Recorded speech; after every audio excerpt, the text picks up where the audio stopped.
The impossible defiance. The ultimatum that changed everything. Captain Jaxthar of the Corellian Dominion stood on the bridge of his warship and smiled with satisfaction. Before him, floating in the void of space, was a small fleet of human vessels. 23 ships against his 300. The outcome was obvious. The Corellians had conquered 17 star systems in the past century. They were experts at this. Find a weak species. Demand submission. Destroy them if they refused. Simple. Efficient. Profitable. Humans were the newest targets. They had only discovered faster-than-light travel 50 years ago. They had a handful of colonies scattered across a few nearby stars. They were young. Weak. Perfect. Open communication channel, Jaxthar ordered. The human commander appeared on his screen.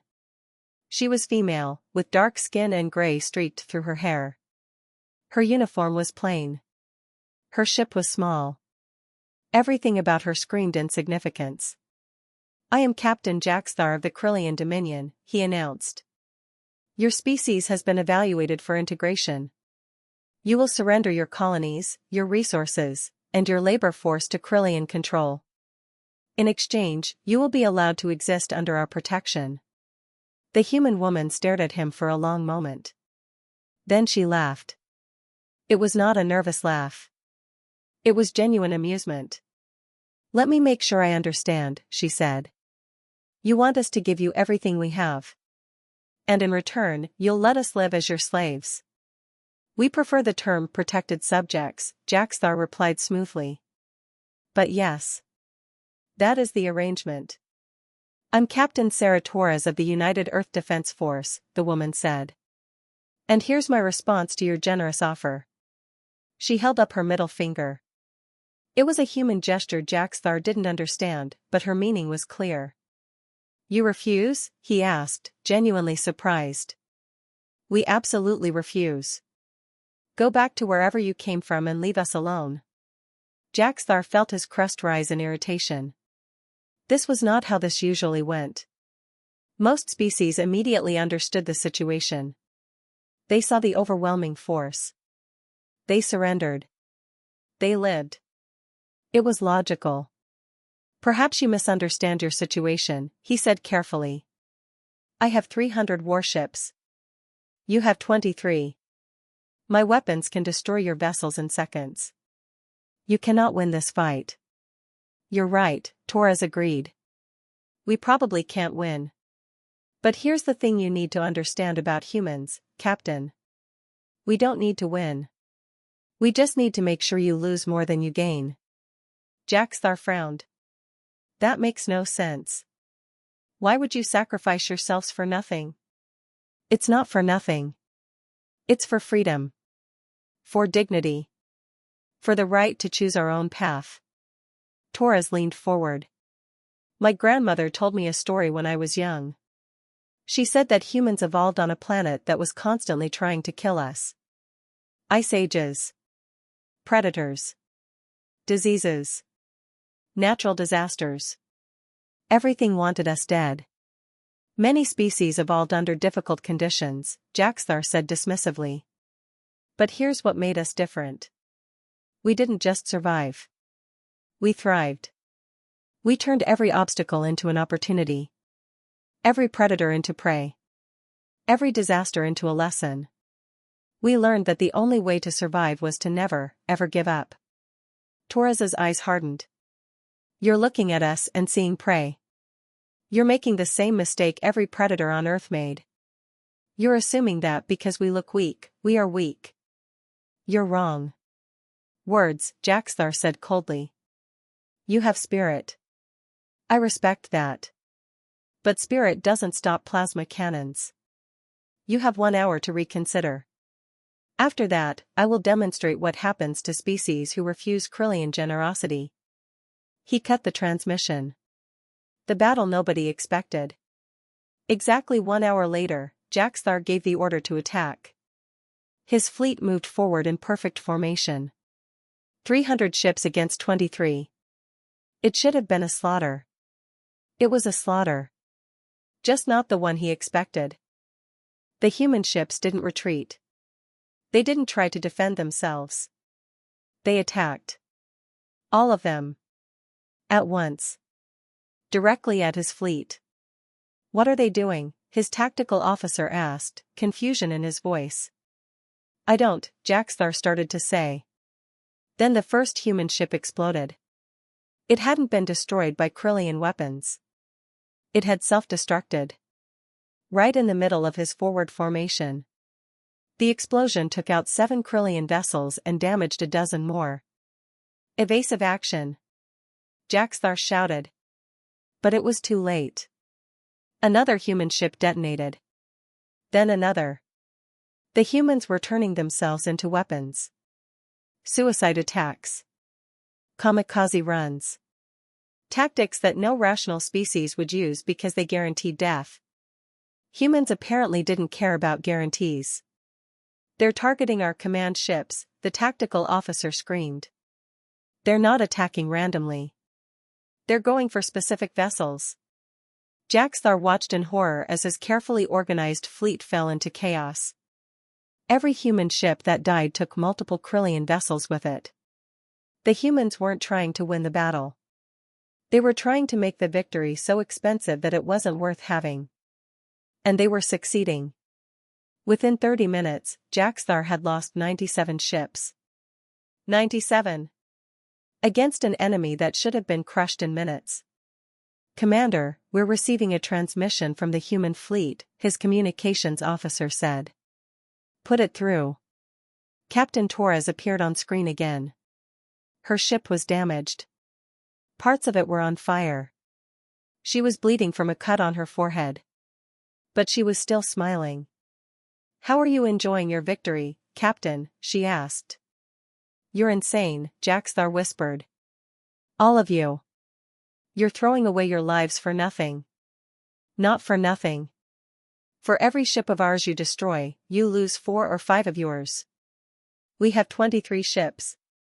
You have 300. Do the math." Jaxthar did the math. If the current rate continued, he would lose his entire fleet before the humans were defeated. It was impossible. It was illogical. It was terrifying. "We have only 1 ship left," Torres continued. "But before we go, I want you to deliver a message to your Dominion. Tell them that humanity will never surrender. Tell them that every time they come to our space, we will make them pay in blood. Tell them that we would rather die fighting than live as slaves." Her ship began accelerating toward Jaxthar's flagship. "And tell them," Torres added, "that we are just getting started." The screen went black. Her ship, the last surviving human vessel, crashed into the Krillian flagship at maximum speed. The explosion destroyed Jaxthar's bridge, killed half his command crew, and left his vessel crippled and powerless. When the emergency systems finally restored basic functions, Jaxthar looked at his fleet.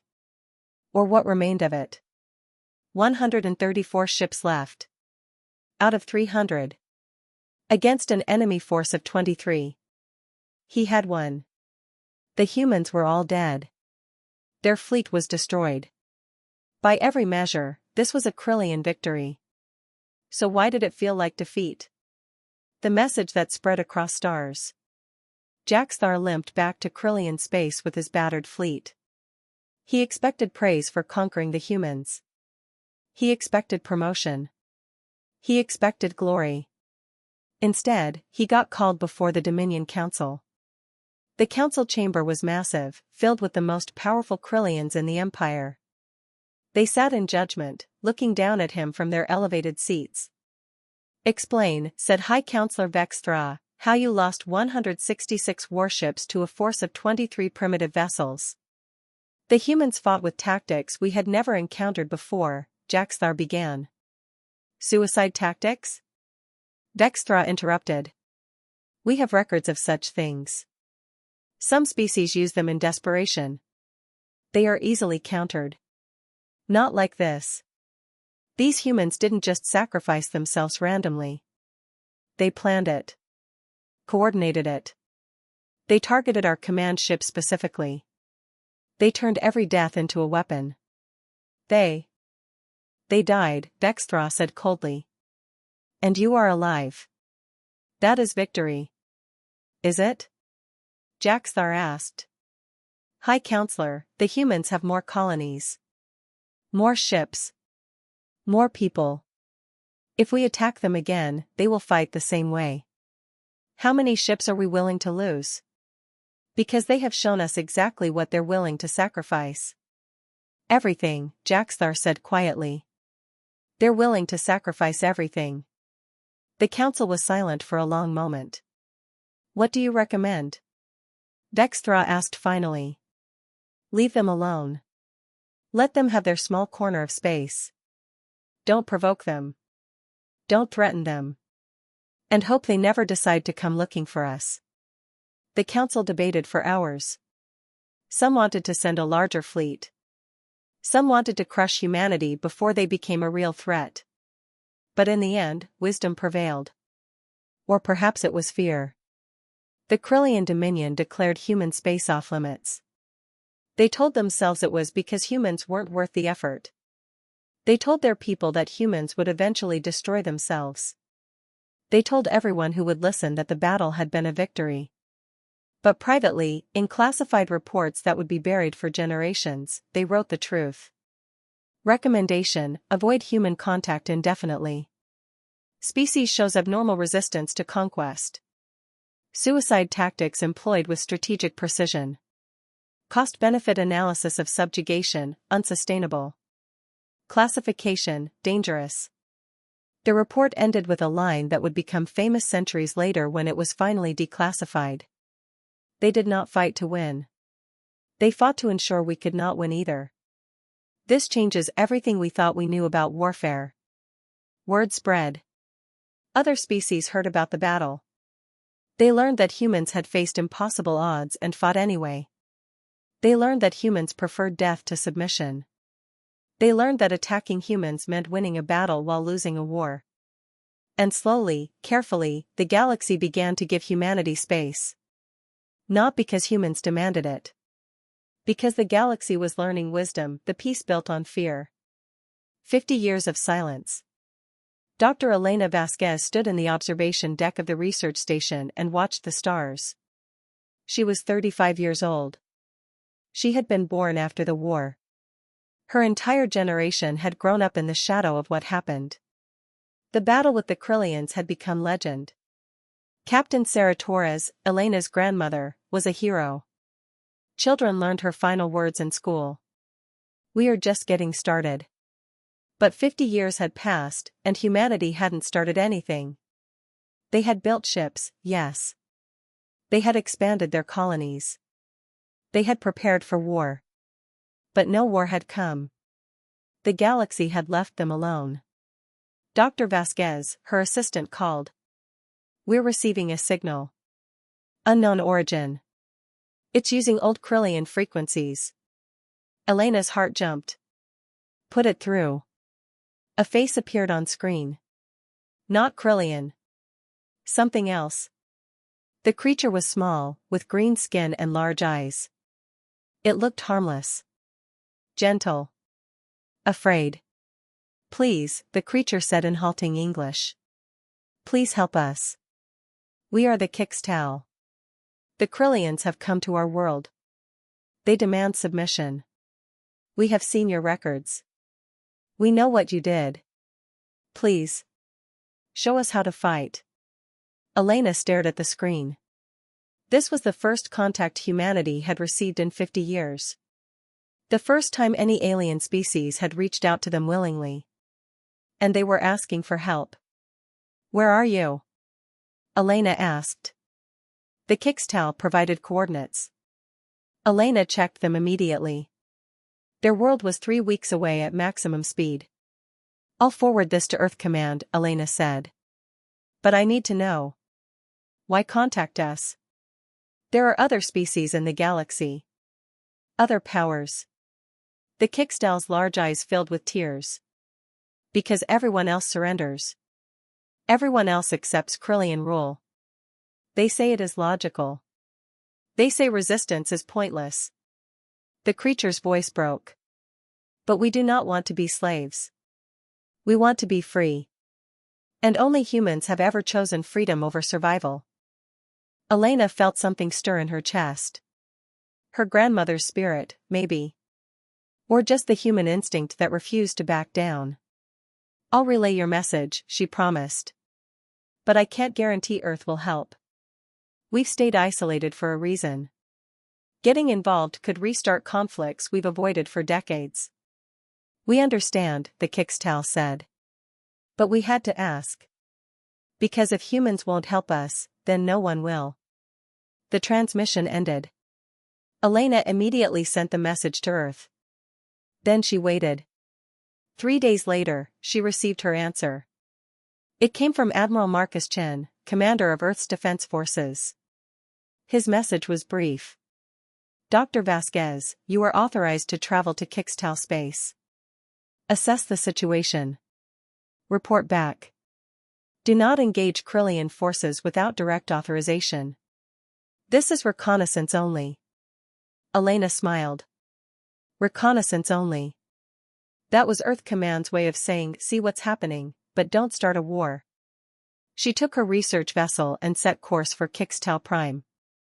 The journey took 21 days. When she arrived, what she found made her blood run cold. The discovery that changed everything. Kixtal Prime was burning. Elena watched from orbit as Krillian ships bombarded the planet. Not military targets. Cities. Civilian populations. They were making an example of the Kixtal for refusing submission. Just like they had tried to do to humanity 50 years ago. How many Krillian ships? Elena asked her tactical officer. 47. And they're not being careful. They're targeting population centers deliberately. Elena thought about her grandmother. About Captain Torres facing 300 ships with only 23. About the choice that had defined humanity's place in the galaxy. Die free or live as slaves. Open a channel to the Krillian fleet, Elena ordered. Dr. Vasquez, we're not authorized to. Open the channel. The Krillian commander who appeared on screen was young. Probably too young to remember the battle 50 years ago. He looked at Elena with curiosity and contempt. You are human, he said. What are you doing in Krillian territory? This isn't Krillian territory, Elena replied. This is Kixtal space. And you're committing genocide. We are conducting a legitimate integration operation. The Kixtal refused our terms. They must be taught the cost of defiance. Like you tried to teach us? The Krillian's expression changed. Recognition dawned in his eyes. You know about that? Everyone knows about it. You attacked my grandmother's fleet. She destroyed half your force with 23 ships. You limped home and declared it a victory. The Krillian was silent. Here's what's going to happen, Elena continued. You're going to cease fire. You're going to leave Kixtal space. And you're going to report back to your dominion that humans are watching. And we remember. The Krillian laughed. You have one ship. A research vessel. No weapons. No fleet. What exactly do you think you can do? Nothing, Elena admitted. I can't do anything. But I can make a call. She pressed a button on her console. 3 seconds later, space rippled with multiple faster-than-light exits. 50 human warships appeared around her. Then 100. Then 200. Elena had called for reconnaissance backup. Earth Command had sent a fleet. The Krillian commander's face went pale. This is an act of war. No, Elena said. This is humans keeping a promise we made 50 years ago. We told you that attacking us was a mistake. We told you we would never stop. We told you we were just getting started. She leaned closer to the camera. You should have listened. The human fleet moved into formation. They didn't fire. They didn't need to. Their presence was message enough. The Krillian fleet retreated. Every single ship. Without firing a shot. They simply left. Elena opened a channel to the Kixtal planet. The same creature who had contacted her appeared on screen, tears streaming down their face. "You came," the Kixtal whispered. "You actually came." "We did. And we're not leaving until you're safe." The alliance that nobody expected. The rescue of Kixtal Prime changed everything. Word spread across the galaxy faster than light. Humans had returned. They had confronted the Krillians. They had won without firing a shot. Other species began reaching out. Species that had been conquered. Species that lived under Krillian rule. Species that wanted freedom but had no idea how to achieve it. Humanity could have ignored them. Earth Command debated it for months. Some argued that getting involved would make humanity a target. Others said that ignoring calls for help would make them complicit in oppression. In the end, they made a choice that would define humanity's future. They would help. Not as conquerors. Not as rulers. As allies. The Free Species Coalition was formed 3 years after the Kixtal rescue. It started with 5 species. Within a decade, it had grown to 30. All of them had been victims of the Krillian Dominion. All of them had been too afraid to resist alone. Together, they were no longer afraid. The Krillian Dominion tried to crush the coalition twice. Both times, human fleets arrived to stand alongside their allies. Both times, the Krillians retreated. They had learned their lesson. Humans didn't bluff. Humans didn't break. And humans never forgot. Eventually, even the Krillians joined the coalition. Not as conquerors. As equals. They had discovered that ruling through fear was exhausting. That constantly preparing for war was expensive. That maybe, just maybe, cooperation was better than conquest. It took 100 years, but the galaxy changed. Species that had been enemies became partners. Trade replaced tribute. Alliances replaced subjugation. Peace replaced constant fear of conquest. And at the center of it all were humans. Not because they were the strongest. Not because they were the most advanced. But because they had shown everyone else what was possible. They had shown the galaxy that some things were worth dying for. And paradoxically, by being willing to die, they had taught everyone else how to live. The Memorial and the Promise. Elena Vasquez was 93 years old when they unveiled the memorial. It stood in the center of Coalition Square, a massive structure visible from orbit. Made of stone and metal from every member species' homeworld. At its center was a statue of Captain Sarah Torres standing on the bridge of her ship. Her hand was raised in that ancient defiant gesture. Her face showed determination and fierce joy. The inscription was written in 50 languages. But the English version read, "To those who chose freedom over life. To those who showed us that dignity matters more than survival. To the humans who taught the galaxy that some cages cannot hold the spirit, no matter how strong the bars." Elena stood before the memorial with tears in her eyes. Her grandmother had died believing humanity was alone. That they had won a single battle but would eventually be overwhelmed. She had never lived to see this. Never lived to see her sacrifice lead to something bigger. She would be proud, said a voice beside her. Elena turned to see Admiral Chen.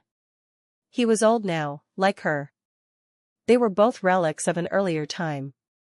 But they were still here. "Do you think we did the right thing?" Elena asked.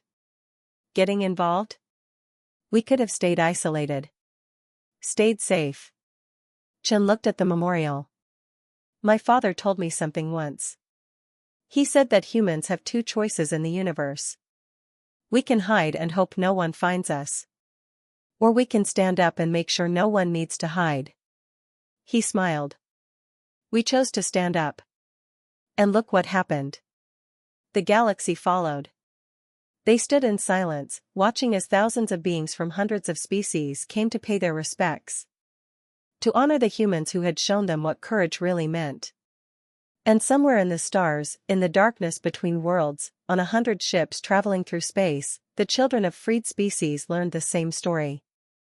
The story of humans who faced 300 ships with only 23.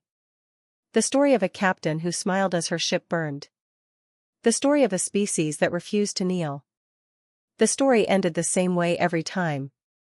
They told us to surrender. We told them never. They said we couldn't win. We said we didn't need to win. We just needed to make sure they couldn't either. And then, always, the final line. The words that had become humanity's motto. The promise that echoed across the galaxy. We are just getting started. 50 years had become 100. 100 had become 200. Time passed. Species rose and fell. Stars were born and died. But humanity remained. Not as conquerors.